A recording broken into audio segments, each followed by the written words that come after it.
Hi friends, అస్సలం వాలేకుమ్. Welcome back to our Jafar vlogs. అందరూ ఎలా ఉన్నారండి? బాగున్నారా? మేము కూడా చాలా బాగున్నాము. ఈరోజు మరో సరికొత్త రెసిపీతో మీ ముందుకైతే వచ్చానండి. అదేంటంటే గోబీ 65. ఈ సీజన్లో దొరికే క్యాలీఫ్లవర్తో రెగ్యులర్గా మనం కూరలు, ఫ్రైస్ చేస్తుంటాం కదా. అలా కాకుండా పిల్లలకు స్కూల్ నుంచి రాగానే స్నాక్స్ ఐటెంలా పెట్టడానికి ఈ గోబీ 65 అయితే చాలా బాగుంటుందండి. పిల్లలు నేరుగా పెడితే తినరు కదా. ఇలా చేసి పెడితే చాలా ఇష్టంగా తింటారు. మీరు కూడా తప్పకుండా ఇలా ట్రై చేయండి.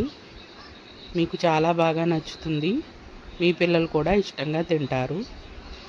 దీనికి ముందుగా క్యాలీఫ్లవర్ని తీసుకుని వెనకాల ఉండే పార్ట్ మొత్తం కట్ చేసేసి ఫ్లవర్ పార్ట్ని తీసుకుని మొత్తం మీడియం సైజ్ ముక్కల్లాగా కట్ చేసుకోవాలి. మరీ పెద్దవిగా కాకుండా మరీ చిన్నవిగా కాకుండా మీడియం సైజ్ ముక్కలుగా చేసుకుంటే ఫ్రై చేసుకోవడానికి చూడడానికి కూడా బాగుంటుంది. వీడియోలో చూపించిన విధంగా మీడియం సైజ్ ముక్కలుగా కట్ చేసుకోవాలి ఫ్రెండ్స్. చాలా బాగుంటుంది ఫ్రెండ్స్ ఈ రెసిపీ. తప్పకుండా ట్రై చేయండి. మొత్తం వీడియో స్కిప్ చేయకుండా చూడండి. ముందుగా స్టవ్ వెలిగించుకుని ఒక పాన్ పెట్టుకుని అందులో 2 గ్లాసెస్ ఆఫ్ వాటర్ వేసి వాటర్ బాగా మరిగిన తర్వాత 1/2 స్పూన్ ఉప్పు వేయాలి. వాటర్లో వేసి మనం అందులో చిటికెడంత ఉప్పు కూడా వేసాం కదా, అందులోనే పసుపు కూడా వేసి కట్ చేసుకున్న గోబీ ముక్కల్ని వేయాలి. వేసి ఒక 70% ఉడకాలి ఫ్రెండ్స్. వీడియోలో చూపించిన విధంగా ఒక స్పూన్తో మెదిపి చూస్తే ఇలా కట్ అవ్వాలి. ఇలా ఉడికితే సరిపోతుంది. ఇంకా ఎక్కువ ఉడికితే కరెక్ట్గా రాదు. ఇలా అయిన తర్వాత వేరే దాంట్లో స్టైనర్లో తీసుకోవాలి. వాటర్ మొత్తం వడగట్టాలి ఆ స్ట్రైనర్లో. మొత్తం ముక్కలన్నీ ఆ స్ట్రైనర్లో తీసుకుని ఒక మిక్సింగ్ బౌల్ తీసుకుని ఇప్పుడు పైన కోటింగ్కి కావలసిన అన్నీ కలుపుకోవాలి. దానికి ఓ 30 గ్రామ్స్ మైదా, అందులోనే 2 టేబుల్ స్పూన్స్ కార్న్ఫ్లోర్ తీసుకున్నాను. కొద్దిగా ఆయిల్ పోసి మొత్తం పిండికి పట్టేలాగా కలపాలి. ఆయిల్ 30 గ్రామ్స్ మైదాకి 2 స్పూన్స్ సరిపోతుందండి కార్న్ఫ్లోరు. క్వాంటిటీలో చూస్తే ఒక 10 గ్రామ్స్ ఉంటుంది కార్న్ఫ్లోరు. అందులోనే 1/2 స్పూను జింజర్ గార్లిక్ పేస్టు ఫ్రెష్ది తీసుకోవాలి ఫ్రెండ్స్. అలాగే 1/2 స్పూన్ పెప్పర్ పౌడరు, అలాగే 1/2 స్పూన్ గరం మసాలా, రుచికి సరిపడా ఉప్పు చూసి వేసుకోవాలి ఫ్రెండ్స్. ఆల్రెడీ క్యాలీఫ్లవర్లో వేసాం కదా. అలాగే 2 స్పూన్స్ కారం, 1 స్పూన్ ధనియాల పొడి, చిటికెడంతా వంట సోడా. ఇవన్నీ మొత్తం కలపాలి. పిండికి మొత్తం కలిసేలాగా కలపాలి. ఇవి కలిపిన తర్వాత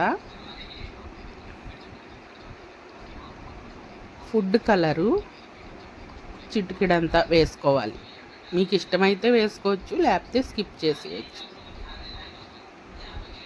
ఫుడ్ కలర్ వేసుకున్నాక కరివేపాకు, కొత్తిమీర సన్నగా తరిగింది వేసుకోవాలి.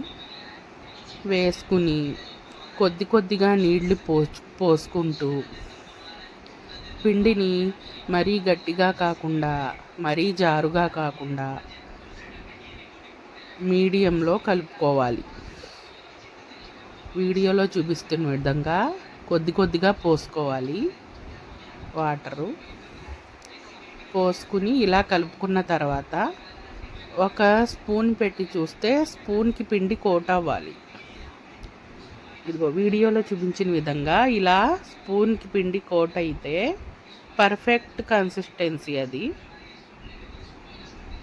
ఇలా కలుపుకున్న తర్వాత ఇందులో ముందుగా స్ట్రెయిన్ చేసి పెట్టుకున్న గోబీ ముక్కల్ని వేసుకోవాలి. వేసుకుని మొత్తం పిండి ముక్కలకి పట్టేలాగా బాగా కలపాలి. ఈ కన్సిస్టెన్సీలో చేసుకుంటేనే ముక్కలకి పిండి బాగా కోట్ అవుతుంది, క్రిస్పీగా కూడా వస్తాయి. ఎక్కువ నీళ్లు పోసుకోకూడదు, ఎక్కువ గట్టిగా కూడా కలుపుకోకూడదు. వీడియోలో చూపించిన విధంగానే కలుపుకోవాలి. ఇలా కలుపుకున్న తర్వాత ఇప్పుడు డీప్ ఫ్రై చేసుకోవడానికి స్టవ్ మీద మూకుడు పెట్టుకుని దాంట్లో డీప్ ఫ్రైకి సరిపడా ఆయిల్ తీసుకోవాలి. వీటిని ఫ్రై చేసుకోవడానికి ఆయిల్ మాత్రం బాగా వేడవ్వాలి ఫ్రెండ్స్. మీడియంగా వేడైతే బాగా వేగవు ముక్కలు. ఆయిల్ బాగా వేడవ్వాలి. ఒక్కొక్క ముక్క విడివిడిగా తీసుకుని వేయించుకోవాలి.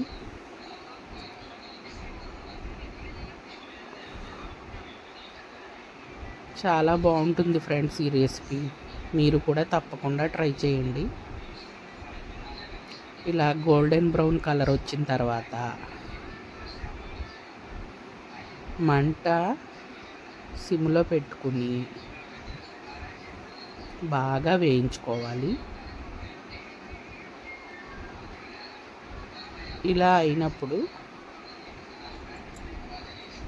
ఈ విధంగా వేగిన తర్వాత వేరే బౌల్లోకి తీసుకోవాలి. వేయించిన పకోడీలన్నీ వేరే బౌల్లోకి తీసుకోవాలి.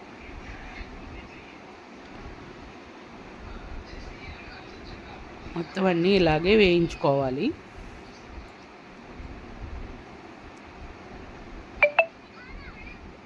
మనం పిండి కలిపేటప్పుడు నూనె వేసాం కదా, అది వేస్తే పైన లేయరు క్రిస్పీగా వస్తుంది. మీకు మైదా ఇష్టం లేకపోతే మైదాకి బదులు బియ్యపిండి, శనగపిండి సేమ్ క్వాంటిటీలో తీసుకోవాలి. మనం మైదా ఎంత తీసుకున్నామో ఆ క్వాంటిటీలోనే శనగపిండి, బియ్యపిండి కలిపి తీసుకోవాలి.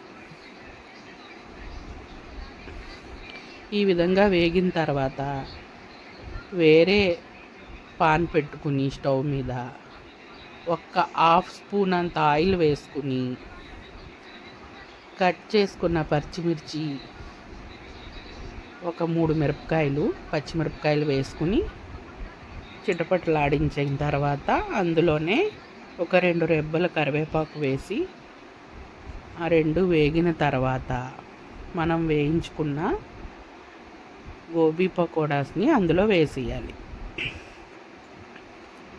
వేసి బాగా కలపాలి. మీకు ఇష్టమైతే నూనె వేసిన వెంటనే అల్లం వెల్లుల్లి పేస్ట్ కూడా కొంచెం వేసుకోవచ్చు. ఆ ఫ్లేవర్ కూడా బాగుంటుంది. మీకు ఇష్టం ఉంటే వేసుకోవచ్చు, నేనైతే వేయలేదు. ఆ ఫ్లేవర్ కూడా బాగుంటుంది. అంతే ఫ్రెండ్స్, ఎంతో యమ్మీగా ఉండే క్యాలీఫ్లవర్ 65, గోబీ 65 రెడీ అయ్యింది.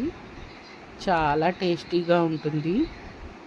మీరు కూడా తప్పకుండా ట్రై చేయండి. అలాగే మా ఛానల్ని లైక్, సబ్స్క్రైబ్